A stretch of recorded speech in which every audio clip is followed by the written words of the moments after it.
स्वागत है आपका CHS entrance by Dhananjay sir के चैनल पर। आज हम लोग जो है बिहार बोर्ड कक्षा 8 का मैथ देखेंगे। कक्षा 8 के मैथ के अंतर्गत लेसन 2.2 में हम लोग जो है इसके अनुप्रयोग को पढ़ते हैं। ठीक है, तो अनुप्रयोग में हम लोग जो है अनुप्रयोग किस प्रकार से किया जाता है, ये जो है समीकरण के द्वारा हम तार्किक एवं दैनिक जीवन पर आधारित गणितीय समीकरणों का हल प्राप्त करते हैं। ठीक है, तो इसको उदाहरण समझने से पहले सबसे पहले कुछ इसके रूल्स होते हैं, उस रूल्स को समझने की कोशिश करेंगे हम। जैसे यहाँ देख सकते हैं, क्रमागत सम संख्या हो या विषम संख्या हो, उसके लिए सेम नियम होता है। तो जैसे सबसे पहले मान लेते हैं कि 3 क्रमागत सम संख्या दिया गया, उसको किस प्रकार से मानते हैं, तो मान लेंगे माना पहली क्रमागत सम संख्या बराबर क्या होगा, x होगा, और दूसरी क्रमागत पहली क्रमागत सम संख्या जो x है, तो दूसरी क्रमागत सम संख्या को हम लोग क्या मानेंगे। तो यहाँ से इसको समझने की कोशिश करते हैं। जैसे मान लिए कि अगर सम संख्या 2, 4, 6, 8, 0 होता है, ठीक है, तो मान लेते हैं कि पहली क्रमागत संख्या 2 है सम, दूसरी क्या होगा 4 होगा, और तीसरी क्या होगा 6 होगा। तो कैसे, पहले 2 हो गया, दूसरी 4, यानी 2 में 2 जोड़ दिए तो कितना हो गया 4 हो गया। ठीक है, फिर अगर 2 में 4 जोड़ेंगे तो कितना हो जाएगा 6 हो जाएगा।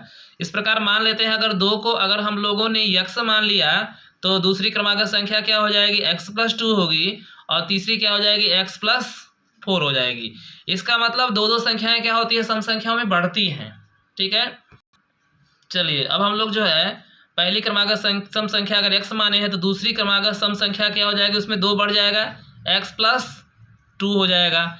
अगर बात करते हैं तीसरी क्रमागत सम संख्या, तीसरी क्रमागत सम संख्या अगर मानना है तो क्या करेंगे, तो इसमें 2 और बढ़ जाएगा, तो x+2, इसमें 2 और बढ़ा देंगे तो कितना हो जाएगा x+4 हो जाएगा। तो तीसरी क्रमागत सम संख्या x+4 हो जाएगा।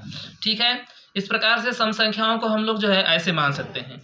विषम संख्या के लिए भी सेम यही प्रोसेस हो सकता है। जैसे 3 क्रमागत विषम संख्या दिया है, तो लिखेंगे पहली क्रमागत विषम संख्या, पहली क्रमागत विषम संख्या अगर मान लिए कि पहली क्रमागत जो विषम संख्या है वो कितना है x है।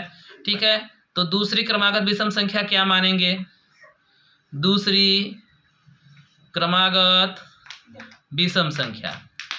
ठीक है, दूसरी क्रमागत विषम संख्या मानने के लिए हम लोग क्या करते हैं, इसको देखते हैं। चलिए अब हम लोग विषम संख्या समझते हैं। जैसे मान लिए विषम संख्या क्या होता है, 1 के बाद 3 के बाद 5 के बाद 7 के बाद 9 के बाद 11, इस तरह से विषम संख्या अब देखते हैं।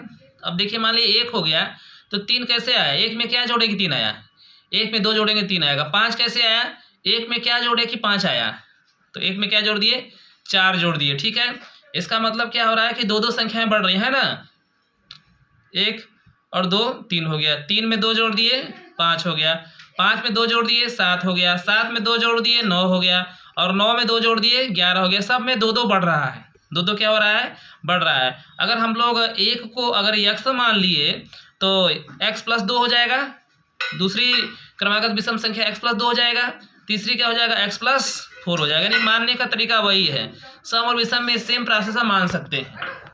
अब देखते हैं दूसरी क्रमागत विषम संख्या, पहली क्रमागत विषम संख्या अगर x है तो दूसरी क्रमागत विषम संख्या क्या हो जाएगी x+2 हो जाएगा। ठीक है, अब हम लोग बात करते हैं तीसरी क्रमागत विषम संख्या। तीसरी क्रमागत अगर विषम संख्या की बात करते हैं तो इसमें 2 और जोड़ देंगे तो क्या हो जाएगा x+4।